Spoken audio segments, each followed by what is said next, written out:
बिस्मिल्लाहिर्रहमानिर्रहीम।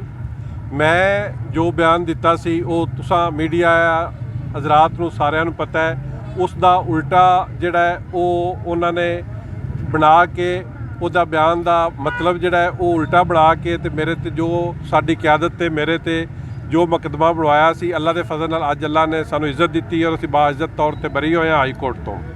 बाकी मैं अपनी क़यादत नाल, अपनी ज़िले की क़यादत नाल, अपनी मरकज़ की क़यादत दे नाल खड़ा।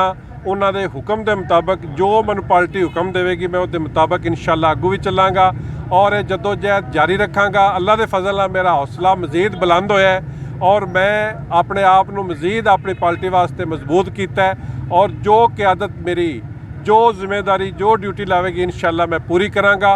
और जिहड़ा मेरा बयान सी उन्होंने उस बयान ते मैं अज भी कायम हाँ और कल भी कायम हाँ। मैं बयान दिता है, मैं उहदे ते अल्लाह के फजल नाल कायम हाँ।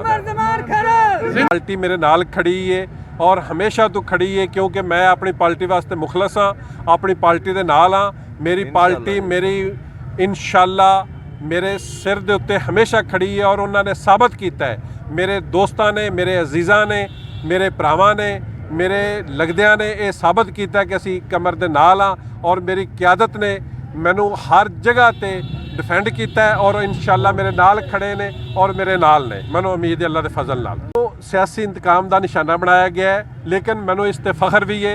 मैं अल्लाह के फजल नाल मैं होर मजबूत होया और मैनू अपनी ताकत का पता लग्या कि मेरे नाल कितना लोग मुहब्बत करते हैं। मेरे लगदे, मेरे रिश्तेदार, मेरी पार्टी के लोग जितना मेरे नाल मुहब्बत करते हैं, मैनू इन्हां 2 महीनों पता चलिया है कि मैं इंशाअल्लाह एक कभी भी दिन दे नहीं सकता अपने दोस्तों का, अपनी पार्टी का, अपनी क़यादत का जितना मेरे नाल प्यार उन्हें किया, जितना मेरे नाल मुहब्बत की है।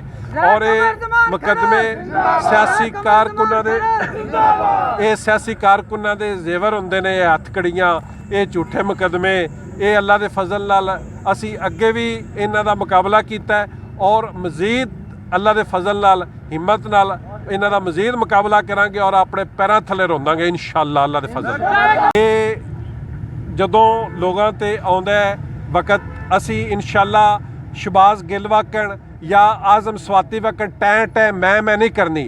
अल्लाह के फजल नाल जिहड़ा भी जो भी अपने ते आया है वो दलेरी नाल चलिया है और इंशाअल्लाह मैं अपना मजबूती नाल ये अपना वक्त कढ़िया है। मैनू कोई मलाल नहीं, कोई तकलीफ नहीं। अल्लाह के फजल नाल असी उन्हां चितवां वाकण नहीं, ना उन्हां नौसरबाजां वाकण जिहड़े बाहर कोई नारे मारते सन, अंदर जाके लेट गए सन। मैं बाहर भी उस अल्लाह के फजल अंदर भी उंजी रहा।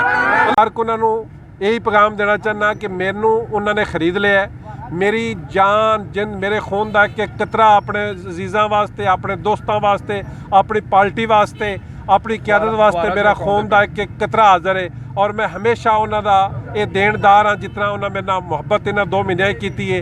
शायद मेरे अपनी 50 साल की उम्र इन्नी मुहब्बत ना वेखी हो जिन्नी मैनू दोस्तों और मेरी पार्टी ने इन्नी मुहब्बत दी। चलो चलो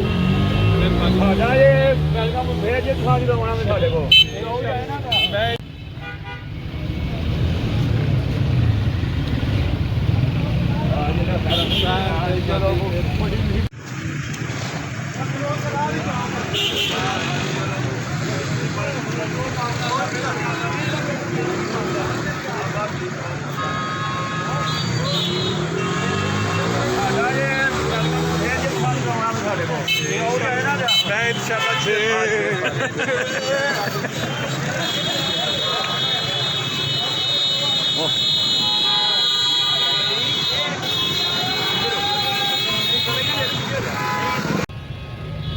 चलो चलो